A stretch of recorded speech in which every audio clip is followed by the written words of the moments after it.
I wish that I were in a mood for good humor, but I'm not. We are hell-bent in the direction of destroying our planet, and frankly, we appear to be doing very little about it. Decades ago, visitors from other planets warned us about where we were headed and offered to help. But instead, we, or at least some of us, interpreted their visits as a threat and decided to shoot first and ask questions after. The inevitable result was that some of our planes were lost, but how many were due to retaliation and how many were as a result of our own stupidity is a moot point. They, the military, must have been and still are so paranoid that they feel it necessary to use the visitors' technology to fight them off, rather than welcome them as partners in development, though they may have seconded a few renegades to assist them in what can best be viewed as diabolical developments.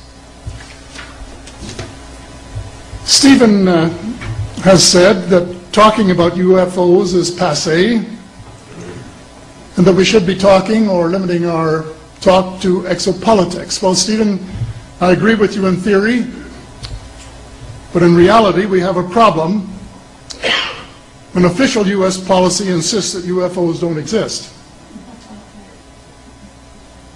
The veil of secrecy must be lifted, and it has to be lifted now, before it's too late.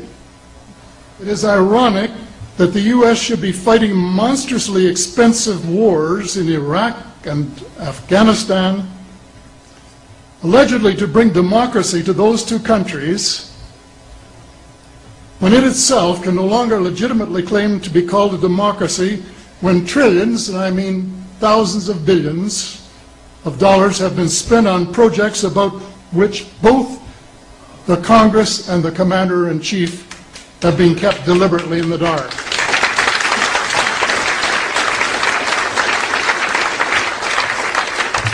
How much has been accomplished in 60 years of feverish activity by some of the most educated minds in the United States?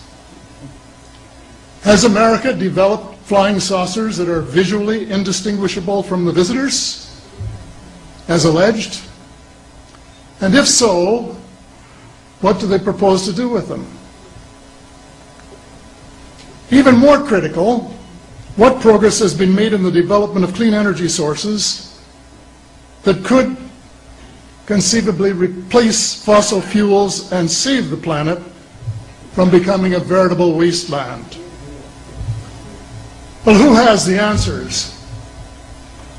Someone does, but apparently they aren't telling either secretaries of defense or presidents because they don't have, quote, a need to know.